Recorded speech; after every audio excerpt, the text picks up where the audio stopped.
Olá pessoal, tudo bem? O meu nome é Laise, eu sou estudante de graduação em nutrição na Universidade Federal de Viçosa, Campus Viçosa, e hoje eu estou aqui para apresentar alguns dos resultados do meu projeto de iniciação científica com este trabalho intitulado O consumo habitual de legumes e verduras se associa a menor frequência de risco de sarcopenia em hospitalizados.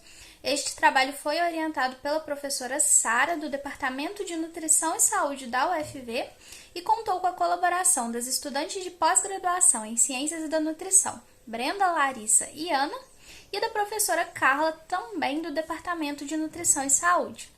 Sem mais delongas, o que é sarcopenia? Esta é caracterizada como uma síndrome geriátrica, isto é, relacionada ao envelhecimento, em que há uma perda progressiva e gradual na força, quantidade e qualidade do tecido muscular. Eu trouxe aqui uma imagem para exemplificar melhor. Na parte superior, nós podemos ver cortes transversais da coxa de indivíduos adultos, enquanto na parte inferior, de indivíduos idosos, mostrando o quanto esta porção mais escura, que representa o músculo nesta ressonância magnética, está diminuída em idosos.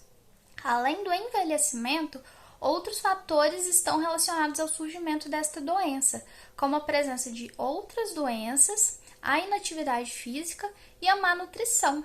Pensando na alimentação, alguns estudos têm demonstrado que certos nutrientes, como as proteínas, os antioxidantes, exercem efeito protetor.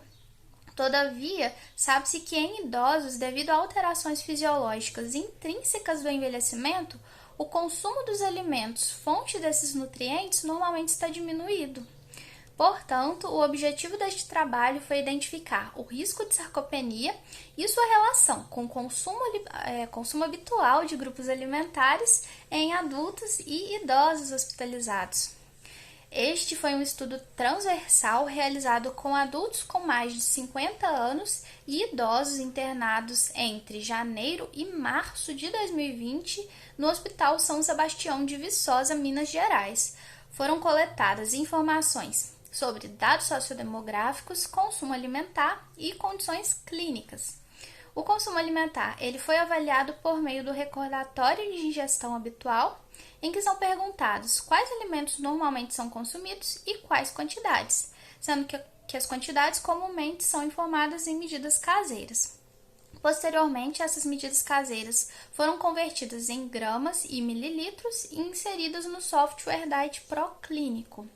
Em seguida, essas medidas foram agrupadas a fim de gerar grupos com alimentos que tivessem características botânicas e nutricionais semelhantes. O risco de sarcopenia ele foi avaliado com o questionário SARC-CALF, que é um instrumento de triagem que avalia força, mobilidade, frequência de quedas e perímetro da panturrilha. Este questionário ele gera uma pontuação, sendo que uma pontuação maior que 10 representa sinais sugestivos de sarcopenia, que merecem então uma avaliação com outros métodos para diagnóstico efetivo da doença.